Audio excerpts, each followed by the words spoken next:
Hello my dear friends, I am Professor Vayam Khan and in today's video we are going to discuss another part of phase diagram. It is time, temperature, transformation diagram.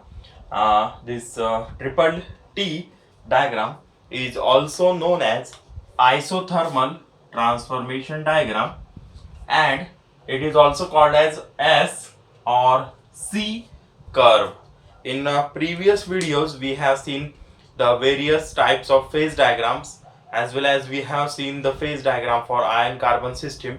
In that we have seen various regions, various products, various phases, various critical temperatures of iron carbon system. And it is also important to study the triple T diagram or C curve or S curve, because to get the specific product or to get the specific microstructure in your product, we must know how that product is going to form. हमें अगर एक specific microstructure obtain करना है हमारे steel में, तो हमें ये ट्रिपल टी डायग्राम स्टडी करना बहुत ज़रूरी है. Now this triple T diagram is specifically plotted for temperature versus time. इसमें टेम्परेचर वर्सेस टाइम पे हम क्या करते हैं, ये डायग्राम ड्रॉ करते हैं. हमने देखा है कि जो हमारी फेज डायग्राम है, it is specifically plotted for temperature versus composition. Temperature versus composition पे हम क्या करते हैं, उसको प्लॉट करते हैं. बट यहाँ पर हमको टेम्परेचर वर्सेस टाइम डायग्राम क्या करना है, उस सिस्टम का स्टडी करना है. Okay, this diagrams indicates phases existing in a steel at various temperature and at various time. एक स्पेसिफिक टेम्परेचर पे और एक स्पेसिफिक टाइम पे मेरे स्टील में कौन सा माइक्रोस्ट्रक्चर, कौन सा फेज एग्जिस्ट करता है, ये पता करने के लिए मुझे ये ट्रिपल टी डायग्राम का स्टडी करना जरूरी है. जैसे फेज डायग्राम हम एक स्पेसिफिक कंपोजिशन पे, जैसे 2% कार्बन पे से 1147 डिग्री सेल्सियस पे कौन सी फेज एग्जिस्ट करेगी हमारे आयन कार्बन डायग्राम में, ये स्टडी करने के लिए हम क्या करते हैं कि फेज डायग्राम देखते हैं. उसमें हम जो 1147 का पॉइंट है, लाइन है, वो ड्रॉ करते हैं, 2% का लाइन ड्रॉ करते हैं और उस पूरे डायग्राम में देखते हैं कि टेम्परेचर वर्सेस कंपोजिशन में ये स्पेसिफिक पॉइंट पे मेरा फेज कौन सा है. Okay, generally it is at this 1147 and 2% carbon पे जो हमारी फेज एग्जिस्ट करती है, it is gamma austenite in steel. Steel के हमारे अलॉय में. ओके, सिमिलरली एक स्पेसिफिक टेम्परेचर पे और एक स्पेसिफिक टाइम पर मेरे सिस्टम में कौन सी फेज एग्जिस्ट करेगी, ये पता करने के लिए मैं क्या करता हूँ, इस आइसोथर्मल ट्रांसफॉर्मेशन या ट्रिपल टी डायग्राम का इस्तेमाल करता हूँ. ओके, सो ज़्यादा देर हम इंट्रोडक्शन में वेस्ट नहीं करेंगे. Let us begin. So this diagrams are plotted और are indication of phases existing at a temperature, at a specific temperature and a specific time. For this we take temperature in degree Celsius and time in your seconds. Okay, अब ये diagrams बनती कैसी हैं? सी, यहाँ पर आपको एक सी के जैसा कर्व नजर आ रहा होगा, या also it looks like S. थोड़ा सा एस का जो ऊपर का पोर्शन है उस तरीके से ये दिखता है, इसीलिए इसको एस कर्व या सी कर्व भी बोला जाता है. ओके, सो ये डायग्राम बनती कैसी है? हम क्या करते हैं, we take number of samples, 100, 200, 150, 250, ऐसे हम क्या करते हैं कि नंबर ऑफ सैंपल्स लेते हैं एक स्टील के. ओके, सो यहाँ पर वो सैंपल्स लिए जाते हैं, नंबर ऑफ सैंपल्स. उन्हें 780 डिग्री सेल्सियस वाले सॉल्ट बाथ में क्या किया जाता है, सोक किया जाता है. सोकिंग मतलब उनको भिगा के रखा जाता है, उनको डुबाया जाता है और वहां पर उन्हें सोक किया जाता है for some time period. Okay, and after heating and preparing them for certain time period at 780 degree Celsius, in salt bath में से एक सैंपल को क्या किया जाता है, निकाला जाता है, and it is rapidly transferred to quenching bath. Okay, brine water जो बोलते हैं, ब्राइन मिक्सचर जो रहता है, उसमें क्या किया जाता है, इसको ट्रांसफर किया जाता है, which is kept at 727 degree Celsius. Now this 727 degree Celsius is very important temperature for our steel because this is the eutectoid temperature at which the gamma austenite gets converted into alpha ferrite plus Fe3C, that is your pierlite में क्या होता है, उसका conversion होता है. Okay, for a specific composition 0. जो percentage है यूटेक्टोड transformation का, स्पेसिफिक पॉइंट पे 0.8% पर इसका क्या होता है, ट्रांसफॉर्मेशन होता है गामा ऑस्टेनाइट का alpha ferrite plus Fe3C. So that's why this is kept at 727 degree Celsius. Specimens को हीट करेंगे 780 डिग्री तक, वहां से उसे निकालेंगे, रैपिडली ट्रांसफर करेंगे क्वेंच बाथ में. पहला स्पेसिमन लिया 727 पे डुबा दिया, क्वेंचिंग बाथ में कुछ पीरियड तक उसको रखा जाएगा, then it is again rapidly transfer to water which is kept at room temperature. ये प्रोसेस के दौरान जो भी गामा ऑस्टेनाइट है, इस गामा ऑस्टेनाइट का ट्रांसफॉर्मेशन होने वाला है either in pearlite, either in bainite और मार्टेनसाइट. ऐसे 3 अलग अलग प्रोडक्ट्स इस ऑस्टेनाइट से हम क्या कर सकते हैं, प्रोड्यूस कर सकते हैं, आइदर इन परलाइट, बेनाइट और मार्टेनसाइट. ओके, अब डिपेंड करता है उसका जो टेम्परेचर है, टाइम है, उसके ऊपर ये डिपेंड करेगा. इस स्पेसिफिक डायग्राम के लिए अगर मैं आपको बोलूं, सो कार्बन का जो है इसके ऊपर it is not having that much extent of effect. इसके ऊपर कार्बन का ज्यादा इफेक्ट हमको यहाँ पर देखने नहीं मिलता. वेराज जो फेज डायग्राम है इसमें कार्बन कम ज्यादा होगा तो फेज में चेंज आ जाएगा. ओके, तो इसमें कार्बन का ज्यादा इफेक्ट हमको देखने नहीं मिलता है because it is more related with temperature and time. Okay, so पहला स्पेसिमन हो गया. दूसरा स्पेसिमन कुछ टाइम पीरियड के बाद में, मतलब इन स्पेसिमन्स को निकालने के बीच में कुछ टाइम इंटरवल रखा जाएगा. इस टाइम इंटरवल से हम क्या करेंगे, एक एक स्पेसिमन निकालेंगे, जैसे कुछ 5 सेकंड के बाद, 10 सेकंड के बाद, 20 सेकंड के बाद, 1 मिनट, 2 मिनट के बाद में. सो पहला निकाले, डाला, क्वेंच किया, रूम टेम्परेचर पे लाके रख दिया. सेकंड निकालेंगे कुछ टाइम इंटरवल के बाद में, सिमिलरली उसको क्वेंच करेंगे, उसको वापस से रूम टेम्परेचर पे लाएंगे. तीसरा हीट किया, उसको निकाला, क्वेंच किया, फिर से रूम टेम्परेचर पे लाके रखा. अब ये एक एक सैंपल आप क्या कर रहे हो, क्वेंचिंग हमारे सॉल्ट बाथ से क्वेंचिंग बाथ से वाटर में आप क्या कर रहे हो, निकाल रहे हो और डाल रहे हो. उसके बीच में एक टाइम इंटरवल हमने रखा है. ओके, एक एक स्पेसिफिक टाइम पे, जैसे 0.5 सेकंड पे पहला, दूसरा 1 सेकंड पे, दूसरा 2 सेकंड पे निकाला, तीसरा 5 सेकंड पे, 1 minute, 2 minute, 3 minute, like this. Okay, अब ये निकालने के बाद में हम क्या कर रहे हैं कि इन स्पेसिमन्स में ट्रांसफॉर्मेशन स्टार्ट कब होता है ये टाइम मार्क कर रहे हैं, और इन स्पेसिमन्स में ट्रांसफॉर्मेशन फिनिश कब होता है ये पॉइंट क्या कर रहे हैं, हम मार्क कर रहे हैं.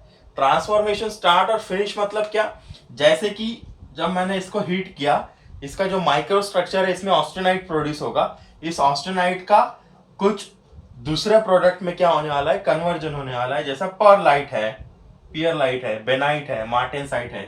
तो ये परलाइट अगर बन रहा है गामा ऑस्टेनाइट से, अगर पियरलाइट अगर स्टार्ट हो रहा है बनना, तो गामा से जब पियरलाइट बन रहा है तो इस पियरलाइट का स्टार्टिंग पॉइंट कब, वो किस समय पर वो स्टार्ट हुआ और किस समय पर वो फिनिश हो रहा है, ये मैं क्या कर रहा हूं, मेरे पास मैं नोट डाउन कर रहा हूं. और ऐसे सभी पॉइंट्स को मैं क्या कर रहा हूं, सब स्पेसिमन्स के स्टार्ट पॉइंट और फिनिश पॉइंट को मैं क्या कर रहा हूं, एक ग्राफ के ऊपर, एक डायग्राम के ऊपर प्लॉट कर रहा हूं. तो जैसे मैंने ये यहाँ पर PSPF लिखा है, तो ये समझो पहले स्पेसिमन के लिए है. सिमिलरली दूसरे के लिए नीचे रहेगा. ओके, PS इधर रहेगा, PF इधर रहेगा, तीसरे के लिए इधर रहेगा, चौथे के लिए यहाँ रहेगा, पांचवे के लिए इधर, छठे के लिए 7th 8th 9th 10th 11th 12th 13th 100 and 200 तक जितने भी स्पेसिमन रहेंगे उनका स्टार्ट पॉइंट और फिनिश पॉइंट मैं क्या करता हूँ, इस ग्राफ के ऊपर मार्क करता हूँ. Start finish, start finish, start finish, start finish, start finish, start finish, और उसे एक स्मूथ कर्व से क्या करता हूं, कनेक्ट करता हूं.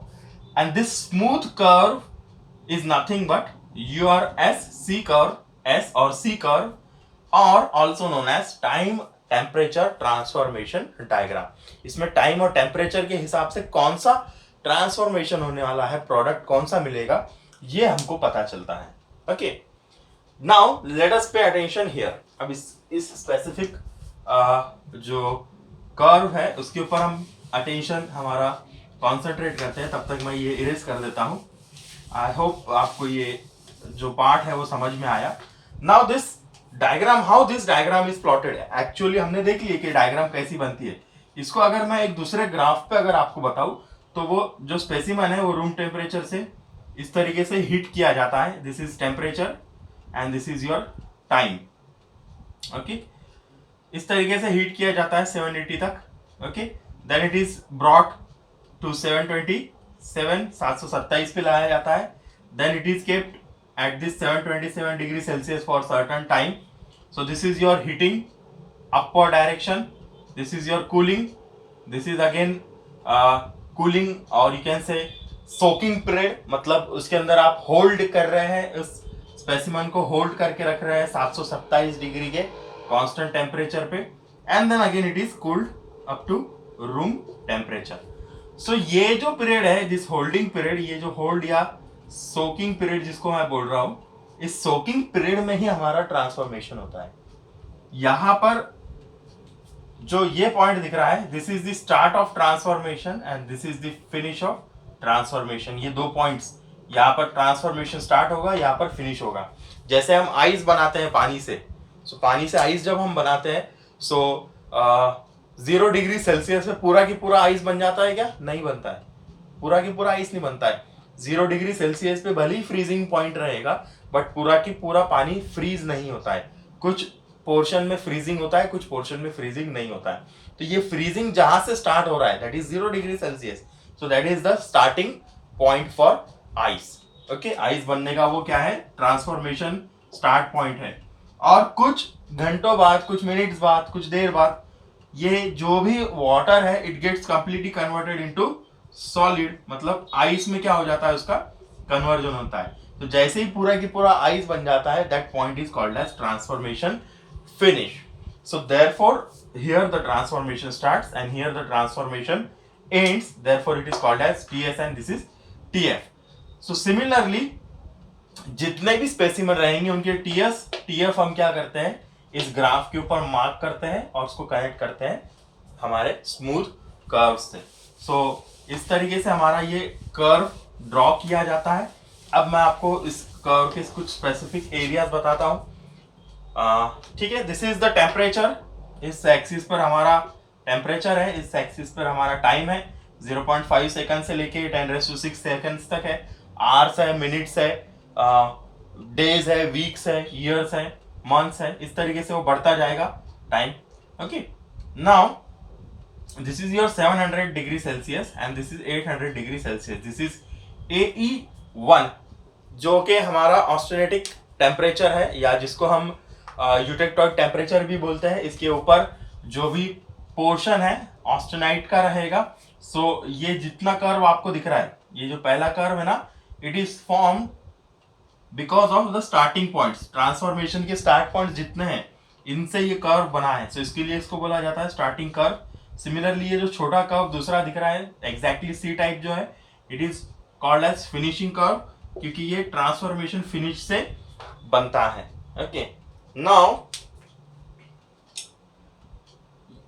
जो भी स्टार्टिंग कर्व है, स्टार्टिंग कर्व के लेफ्ट साइड वाला एरिया, मतलब इस साइड का जो पोर्शन रहेगा, ऊपर वाला एरिया, और ये वाला पोर्शन, इस साइड में हमारा स्टील के अंदर, हमारे स्टील के अंदर जो भी माइक्रो स्ट्रक्चर रहेगा, that will be your gamma austenite.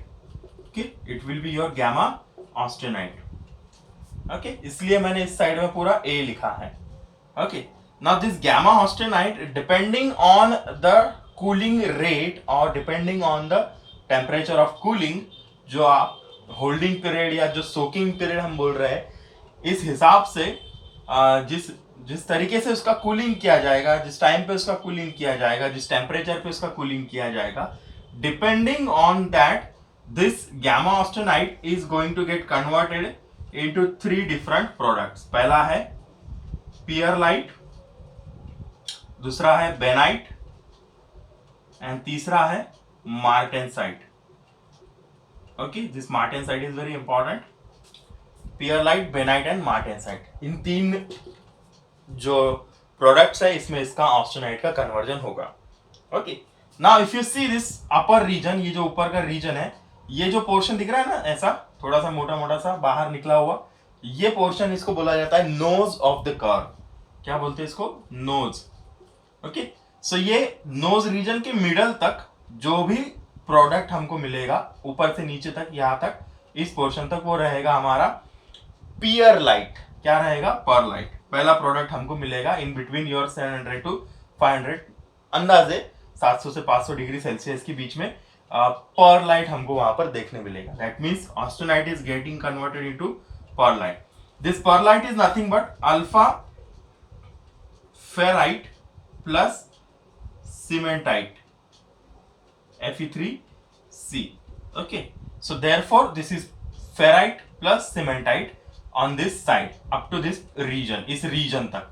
okay, इस region तक alpha plus Fe3C, so alpha ferrite plus cementite F plus C। अब ये जो बीच की डॉटेड लाइन है, इट रिप्रेजेंट्स 50% ट्रांसफॉर्मेशन।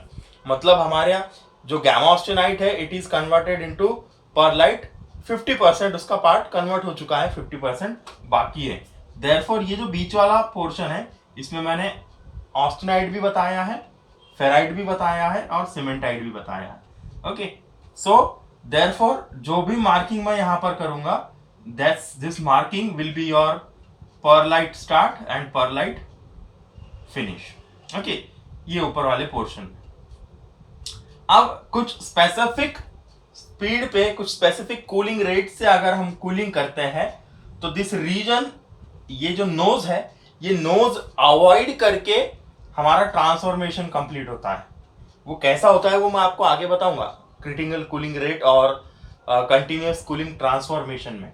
बट अगर मैं ये नोज वाला एरिया अवॉइड कर दूं और इस रीजन से नीचे वाले पोर्शन में अगर मैं ट्रांसफॉर्मेशन करूं, तो मेरा जो भी प्रोडक्ट बनेगा, ओके, सो मेरा सेकंड प्रोडक्ट वहां पर मुझे मिलेगा। So this is pearlite, this is bainite, this is martensite. So अगर मैं यहां से इस तरीके से अगर कूलिंग करूं यहां तक, ओके, एंड देन आई उसको अगर इस तरीके से होल्ड करूं और वापस से अगर कूलिंग करूं, सो ये जो स्टार्ट और ये जो फिनिश पॉइंट मिलेगा, this will be for bainite. Okay, and ये टोटली अलग किस्म का ट्रांसफॉर्मेशन है। देखो, गैमा ऑस्टेनाइट जो है, गैमा ऑस्टेनाइट जब पियर लाइट में कन्वर्ट हो रहा है, this gamma is going to get converted into your alpha plus Fe3C। So this is decomposition. ये डीकंपोज हो रहा है, दो में कन्वर्ट हो रहा है। Okay, this is decomposition. But this gamma one converted to bainite, it is not decomposition, it get, उसका स्ट्रक्चर ही पूरा चेंज हो जाता है। It is not decomposition. Okay, so इस तरीके से कूल किया जाएगा up to 300 degree and then hold किया जाएगा एंड देन वापस से उसको और कूल किया जाएगा। So at this point I get gamma austenite get converted to bainite. Okay, so इस रीजन में, इस नोज के नीचे वाले रीजन में, up to this portion, up to dotted line दिख रहा है ना ब्लू वाला, वहां तक जो भी प्रोडक्ट बनेगा, that will be my bainite. वो क्या रहेगा? बेनाइट रहेगा। Now on further faster cooling, the austenite is going to get converted into a new product that is martensite. इसको बोला जाता है martensite. This gamma austenite converted into martensite. ये थोड़ा सा नीडल जैसे रहती है ना, नीडल, शार्प नीडल, उनके तरीके का ये थोड़ा सा उस टाइप का क्या है, ये स्ट्रक्चर है। Okay, needle like sharp structure रहेगा and this needle like structure is obtained for faster cooling rate. मतलब आप स्टील को अगर जल्दी से कूल करोगे, फास्ट क्वेंच करोगे, तो उसका कन्वर्जन होगा मार्टेनसाइट में। Okay, and this martensite transformation is not seen on the C और S कर्व, वो हमें दिखता है इस से नीचे वाले पोर्शन में, नोज से नीचे वाले। ओके, सो देयरफॉर ये इस तरीके से इसका ट्रांसफॉर्मेशन रहेगा। सो देयरफॉर ये जो डॉटेड लाइन ऊपर की दिख रही है, इट रिप्रेजेंट्स मार्टेनसाइट स्टार्ट, और जो नीचे वाली दिख रही है वो 50% है, उसके बाद 90% है, and there is another line which represents martensite finish. Okay, so martensite start और martensite finish. So avoiding this region, ये एस कर्व, इस सी कर्व को अवॉइड करके जो ट्रांसफॉर्मेशन होगा वो रहेगा मार्टेंसिटिक ट्रांसफॉर्मेशन, जिसके अंदर हमें हार्ड और टफ वाला स्ट्रक्चर देखने मिलेगा. Okay, so depending on the cooling rate, depending on the temperature, time, the gamma austenite is going to get converted into perlite, benite and martensite. Okay, now अगर हम ये ऑब्जर्व करें microstructure में, इनके microstructure को अगर स्टडी किया जाए, इनकी मैकेनिकल प्रॉपर्टीज को अगर स्टडी किया जाए, तो परलाइट जो है तो वो बेनाइट, परलाइट जो है तो वो लेयर लाइक स्ट्रक्चर है, लेयर्स एक दूसरे के ऊपर लेयर्स रहती है. Bainite is little bit different, थोड़ा सा नोडुलर रहता है. And martensite is like sharp edges रहते हैं नाइफ के, उस शार्प एजेस तरीके से हमको नजर आता है. That is your martensite. So pearlite is basically soft, थोड़ा सा सॉफ्ट है, इसलिए स्टील अगर परलेटिक ट्रांसफॉर्मेशन से जाता है तो आपका स्टील डक्टाइल रहेगा, मैलिएबल रहेगा, सॉफ्ट रहेगा, टफ रहेगा. बेनाइट में आपको ये सभी चीजें मिल जाएगी but at a moderate rate. Okay, it is medium hard material, medium tough रहेगा, मीडियम डक्टाइल, मीडियम मैलिएबल रहेगा.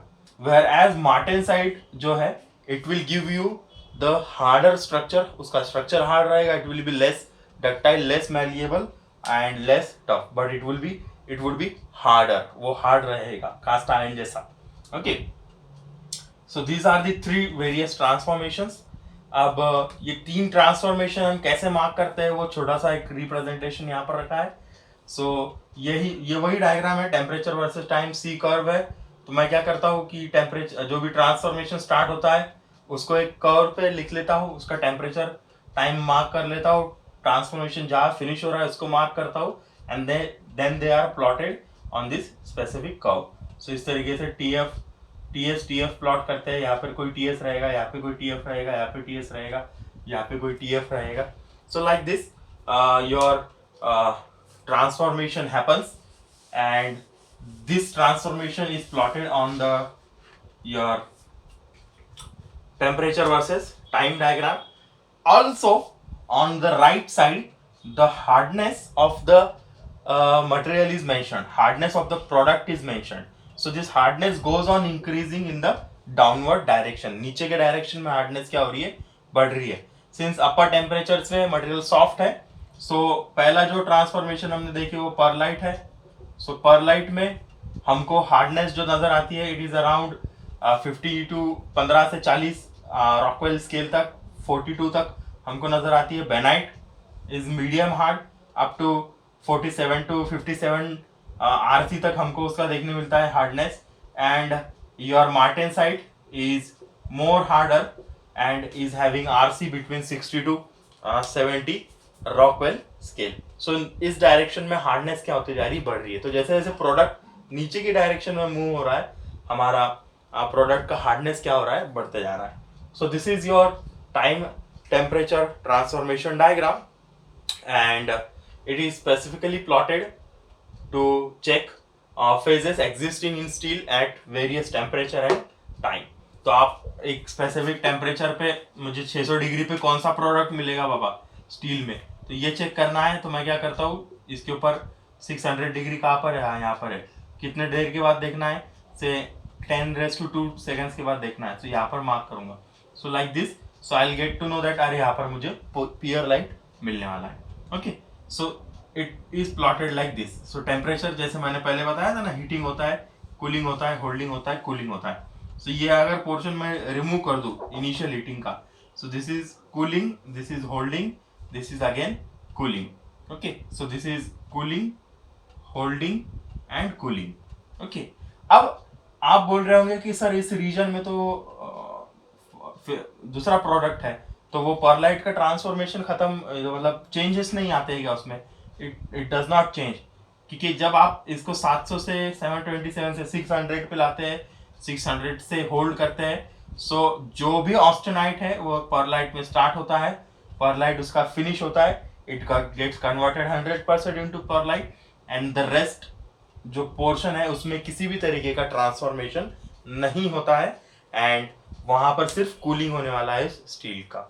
सो this is your time temperature transformation diagram. In next video, we'll see about what is critical cooling rate and what is हमारा CCD diagram क्या है, continuous cooling transformation diagram, that we are going to study in the next video. Thank you.